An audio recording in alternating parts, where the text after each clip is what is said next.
하박국 3장 17절에서 18절 말씀입니다.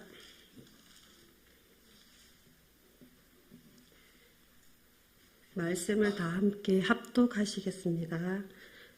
비록 무화과 나무가 무성하지 못하며 포도나무에 열매가 없으며 감람나무에 소출이 없으며 밭에 먹을 것이 없으며 우리의 양이 없으며 외양간에 소가 없을지라도 나는 여호와로 말미암아 즐거워하며 나의 구원의 하나님으로 말미암아 기뻐하리로다. 아멘. 네, 오늘 오후 찬양 예배에 오신 우리 성도님들을 환영하고 축복합니다. 기도하겠습니다. 하나님 아버지 감사합니다. 부족한 종이 하나님 말씀 앞에 섰습니다. 더럽고 추한 것 예수님의 십자가로 깨끗하게 씻어주시고 이 시간 말씀만 전하게 하여 주시옵소서. 듣는 자나 전하는 자나 동일한 은혜로 충만케 하여 주시옵소서. 예수님 이름으로 기도드립니다. 아멘. 네, 많이 떨립니다. 네, 오늘 말씀 제목은요, 하박국의 감사 노트라는 제목으로 말씀을 나누려고 합니다. 오늘은 특별히 이제 어버이 주일인데요.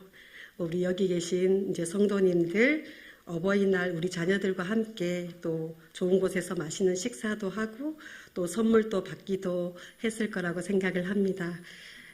특히 자녀들이 부모님께 정성 들여 쓴 편지를 읽을 때 감동이 되고 눈물이 나고 마음이 기쁘고 기특하기도 하고 감사할 것입니다. 저도 어버이날 받은 잊지 못할 편지가 있습니다. 그 편지를 이제 말씀드리려고 하는데요. 저희 아들이 초등학교 때 저에게 쓴 편지입니다. 편지의 내용은 이렇습니다. 아빠, 엄마 감사합니다. 저희들을 키워주셔서 감사합니다. 시작합니다. 그리고 저를 낳아주신 금액 5천만 원, 옷과 신발을 사준 금액 2천만 원, 피아노 학원, 미술 학원비 497만 5,807원, 치킨, 피자, 과자, 밥을 해준 것 1,185만 원, 기타 등등 8,682만 5,807원. 감사합니다. 제가 커서 꼭 갚겠습니다. 예, 저희 아들이 초등학교 4학년 때쯤 저에게 어버이날이라고 쓴 편지인데요. 아직까지 한 푼도 안 갚았습니다. 네, 네, 이렇게 부모에게 자녀는 기쁨이고요. 또 자녀에게 부모님은 희망이고 또 기쁨이고 든든함이고 위로고 평안이라고 생각합니다. 우리가 자녀를 양육하면서 참 깨달은 게 많게 되는데요. 특히 자녀를 양육하면서 우리와 하나님의 관계를 깨달을 수 있게 되는 것 같아요. 자녀들의 모습을 통해서 하나님 앞에서 저의 모습을 보게 됩니다. 마태복음 25장 14절에서 30절은 달란트의 비유입니다. 하나님께서는 각각 그 재능대로 금 5달란트, 2달란트, 1달란트를 주시는 말씀인데요. 이 말씀을 들을 때마다 하나님께서는 달란트를 주실 때 똑같이 주시면 되지 왜 5달란트, 2달란트, 1달란트 이렇게 공평하게 주시지 않는 걸까라고 제가 생각해 본 적이 있었습니다. 그런데 아이를 키우면서 자녀를 양육하면서 자녀와의 관계 속에서 공평하신 하나님을 깨닫게 되는 계기가 있었습니다. 저희 집에는요 아들이 2명 있습니다. 딸은 없고요. 아들만 2명 있는데요. 큰 아들이 8살 때, 둘째 아들이 5살 때 아이들에게 치킨 너겟을 똑같이 접시에 5개씩 나눠줬습니다. 그랬더니 그렇게 5개씩 나눠주면서 저는 이렇게 생각했습니다. 얘들아, 너네 엄마는 너무너무 공평한 엄마야. 너희들을 똑같이 사랑하는 그런 엄마야 하는 자부심이 있었습니다. 그래서 똑같이 치킨 너겟을 접시에 5개 나눠주었습니다. 그러자 큰아들이 얼른 5개를 먹고 동생의 접시를 이렇게 보고 있는 거예요.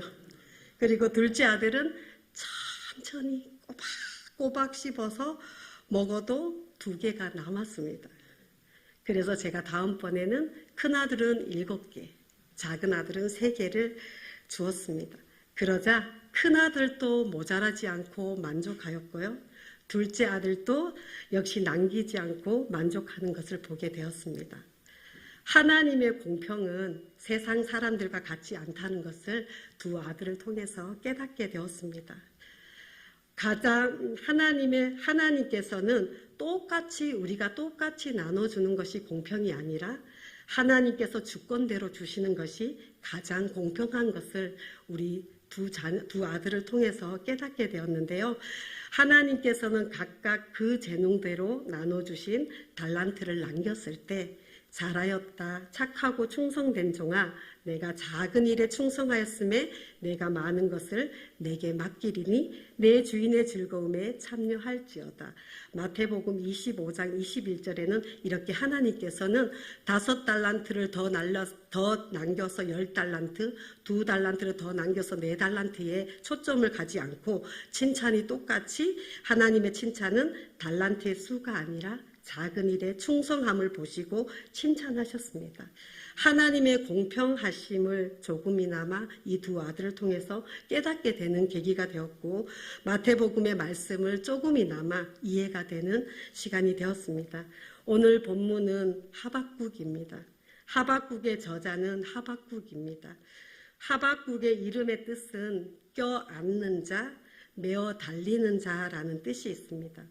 그 이름처럼 선지자 하박국은 신앙의 문제로 하나님께 씨름하며 매달리고 있습니다.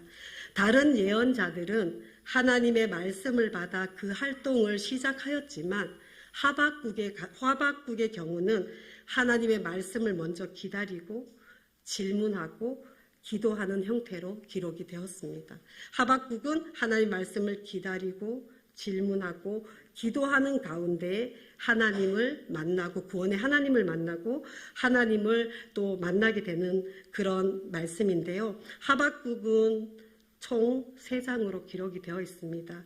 먼저 1, 2장은 하박국의 질문과 하나님의 응답, 심판에 대한 기록으로 되어 있고요. 3장은 하박국의 기도로 끝을 맺습니다.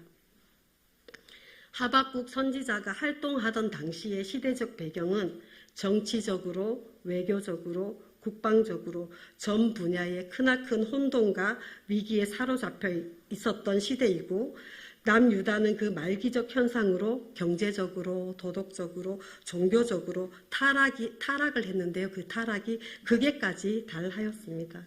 통치자들은 강대국에 조공을 바치기 위해 백성들을 착취하고 압제하는 일을 서슴지 않았고요. 상류층과 기득권자들은 각종 부정과 비리로 또 약자들의 수탈과 착취를 통해 싸움, 부로, 사치를 일삼았습니다. 또 종교적으로는 하나님의 성전에 제사의 관리를 전담하던 제사장들마저 우상 숭배와 조류에 휩쓸렸습니다. 성민으로서 정체성을 잃어버렸고 여호와의 거룩한 성원은 땅에 떨어져 짓밟히는 상황이었습니다. 이러한 왜곡된 현실 앞에서 신앙을 지키기 위해 그나마 남아있던 소수의 참 이스라엘 백성들은 절망과 비탄에 빠지거나 걷잡을 수 없는 혼란과 의문에 사로잡힐 수밖에 없었습니다. 이러한 고뇌와 의문을 대변하는 하박국의 질문입니다. 하박국의 고뇌와 질문의 첫 번째 질문은 하나님, 어찌하여서 하나님께서는 이토록 엄청난 선민의 타락을 왜 방치하십니까? 라는 질문이었고요. 두 번째 질문은 아무리 선민이 타락했어도 이방인, 그것도 극악하고 포악하게 이를 데 없는 바벨론으로 하여금 선민을 멸망시키는 것이 합당합니까? 라는 두 가지의 질문이었습니다. 첫 번째는 하나님께서 이토록 엄청난 선민의 타락을 왜 방치하십니까? 라는 첫 번째 질문과 두 번째는 선민이 타락해서도 그렇지 이렇게 극악하고 포악한 바벨론으로 하여금 이 선민을 멸망시키는 것이 하나님 합당합니까? 라는 질문이 두 가지 질문이 이 선지자 하박국의 고뇌와 하나님에 대한 질문이었습니다. 이 질문에 대해서 하나님의 답변은 선민과 세상 모두를 불문하고 그 악을 정하신 때 분명히 심판하시겠다는 하나님의 절대 공의와 아울러 하나님을 사모하고 끝까지 하나님을 의지하는 참 의인에 대한 절대 구원을 확증해 줍니다. 하박국은 혼란과 절망과 위기에 직면한 자기 시대의 소수의 의인들에게 하나님에 대한 확신과 위로를 줍니다. 혼란과 불안이 점점 가증되는 시대를 살아가는 당신의 백성들의 물음에 하나님의 답변은 비록 더딜지라도 기다리라. 지체되지 않고 반드시 응하리라. 의인은 그 믿음으로 말미암아 살리라라고 응답하십니다. 하박국 2장 3절 4절을 제가 말씀을 읽어드리겠습니다. 하박국 2장 3절 4절 말씀입니다. 이 묵시는 정한 때가 있나니 그 종말이 속히 이르겠고 결코 거짓되지 아니하리라. 비록 더딜지라도 기다리라. 지체되지 않고 반드시 응하리라. 보라, 그 마음은 교만하며 그 속에서 정직하지 못하나 의인은 그 믿음으로 말미암아 살리라. 아멘. 예, 인간사가 아무리 제멋대로이고 무의미한 것처럼 보이지만 하나님은 역사를 주관하고 계시고 하나님의 뜻을 펴가시기 때문에 하나님의 백성은 실망하지 말아야 한다고 말씀하십니다. 하박국 3장 전체를 차지하는 하박국의 기도는 찬양시의 형태로 나타나 있으며 이제 곧 닥칠 이스라엘에 대한 하나님의 심판 그 한가운데 하박국은 구원자이신 하나님에 대한 믿음에 변함없이 하나님에 대한 구원자에 대한 믿음이 이 하박국은 변함없음을 말해주고 있습니다. 우리 하박국 3장 17절 18절 말씀을 다시 한번 읽어보겠습니다. 하박국 3장 17절 18절 말씀 집사님 자막 좀 부탁드립니다. 함께 읽겠습니다. 시작. 무화과 나무가 무성하지 못하며 포도나무에 열매가 없으며 감람나무에 소출이 없으며 밭에 먹을 것이 없으며 우리의 양이 없으며 외양간에 소가 없을지라도 나는 여호와로 말미암아 즐거워하며 나의 하나님으로 말미암아 기뻐하리로다. 아멘. 하나님의 심판으로 인해 황폐해져서 아무것도 없는 상태, 그 심판으로 인해 하박국은 두렵고 창자가 흔들리고 그 목소리를 듣고 입술이 떨리고 썩이는 것이 내 뼈에 들어와서 내 몸의 모든 것이 떨린다고 말합니다. 그런 하박국에게 오늘 우리가 감사 노트를 쓰라면 어떻게 쓸까요? 하박국은 공포와 처절함, 절규, 그리고 아마 이렇게 쓰지 않았을까 싶습니다. 무화과 나무가 무성치 않음, 포도 열매가 없음, 감람나무에 섭출이 없음, 밭에 먹을 것이 없음, 우리의 양이 없음, 외양간에 소가 없음, 감사 노트를 접으며 없음이라고 써야 하지 않을까요? 먹을 것이 없고 입을 것이 없고 당장에 기대할 것이 없습니다. 상황적으로는 아무것도 없고 두려움과 처참함과 절규인 상태입니다. 하박국서를 읽으면서 욥이 생각이 났습니다. 만약에 우리가 욥에게도 감사 노트를 쓰라면 욥은 과연 우리가 욥이라면 과연 쓸 수가 있을까요? 하루아침에 사랑하는 자녀가 죽고 그 많던 재산이 없어지고 또 몸까지 병을 얻었습니다. 그러나 욥의 태도는 일어나 겉옷을 찢고 머리털을 밀고 땅에 엎드려 예배하며 하나님께 이렇게 감사의 찬송을 올립니다. 욥기 1장 21절을 제가 읽어드리겠습니다. 이르되 내가 모태에서 알몸으로 나와서 온즉 또한 알몸이 그리로 돌아가 올지라도 주신 이도 여호와이시요 거두신 이도 여호와이시오니 여호와 이름이 찬송을 받을지니이다. 아멘.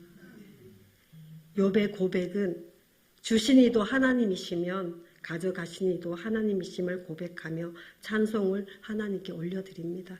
우리는 말씀을 그냥 읽기 때문에 그대로 받아들이지만 저는 이 상황이라면 정말 감사하기가 힘들 것 같습니다. 사랑하는 두 아들이 없어지고 재산이 아무것도 없고 그 다음에 제 몸이 온몸이 머리부터 발끝까지 그렇게 상해 있다면 저는 감사하기 어려울 것 같습니다.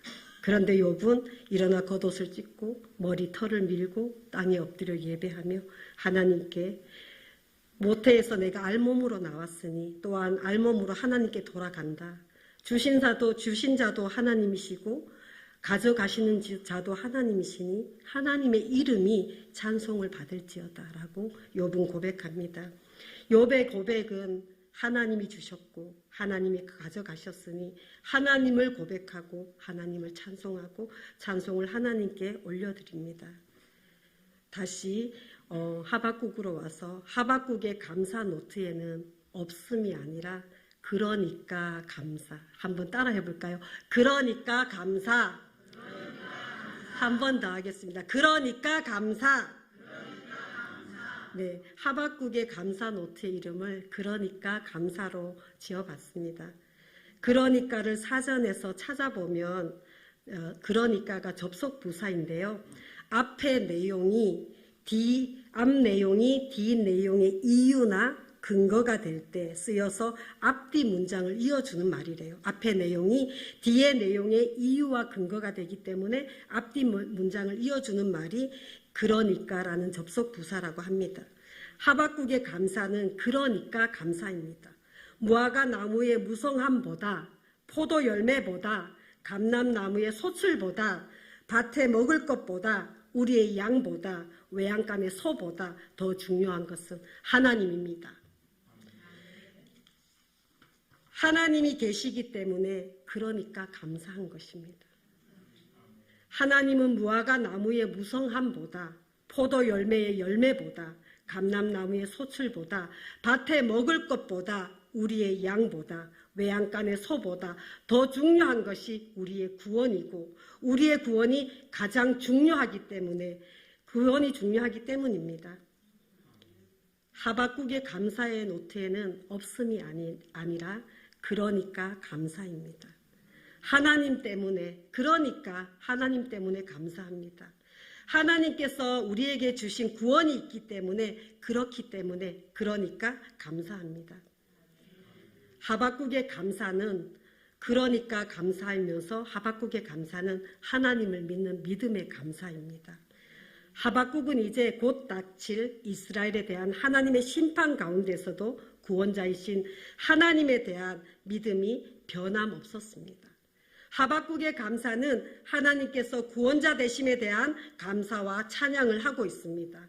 하박국은 이렇게 찬양합니다. 하나님의 심판이 임하여서 모든 것이 없고 없을 때가 옵니다. 그러나 하박국은 하나님께서 심판 가운데 이스라엘을 구원하실 것에 대한 믿음의 고백을 찬양으로 올려드립니다. 하박국 3장 19절에 주 여호와는 나의 힘이시라 나의 발을 사슴과 같게 하사 나를 나의 높은 곳으로 다니게 하시리라. 하박국은 지금 처해진 상황이 모든 것이 타락되고 하나님의 심판이 오는 그 상황에서 하나님은 나의 힘이시고 하나님은 나의 발을 사슴과 같게 하사 나를 나의 높은 곳으로 다니게 하신다라고 고백을 합니다. 그리고 찬양을 합니다. 하나님만이 나의 힘입니다. 하나님이 내 발을 사슴과 같이 나의 높은 곳으로 다니게 하실 것을 나는 믿고 찬양합니다. 하박국의 감사의 노트에는 하나님을 향한 신앙의 고백이며 감사와 찬송입니다. 하나님께서는 반드시 구원하실 거라시라는 이 하박국의 믿음의 고백과 감사입니다. 오늘 예배를 드리는 성도님들 가운데는 혹시 자녀의 문제로, 경제적인 문제로, 건강의 문제로, 신앙적인 문제로 힘들어하고 계신다면, 또 우리 학생들은 학업 성적과 친구 문제로 또 대학 진학을 위해서 고민하고 힘들어하고 있다면, 또 우리 청년들은 취업과 결혼과 그리고 경제가 좋지 않은 다가올 미래에 대한 불안의 문제로 힘들어하고 있다면 이 모든 힘든 짐을 예수님께 가져가십시오. 예수님은 우리를 가장 사랑합니다. 우리의 부모님보다 우리를 더 잘 알고 계시고 우리를 더 사랑하십니다. 예수님은 우리의 작은 신음에도 응답하시고 우리의 모든 것을 알고 계십니다. 우리는 어디서도 예수님 아니면 이 진정한 위로와 회복을 얻을 수 없습니다. 우리의 진정한 위로와 회복은 예수님뿐입니다. 예수님께서는 우리의 구원을 위해 우리의 죄를 담당하기 위해 십자가에 죽으시고 죽음의 권세를 이기시고 다시 부활하셨습니다. 우리는 예수님을 바라볼 때 감사할 수 있습니다. 우리는 예수님 안에 있을 때 가장 안전하고 가장 평안하고 가장 행복하고 가장 큰 위로를 얻을 수 있습니다.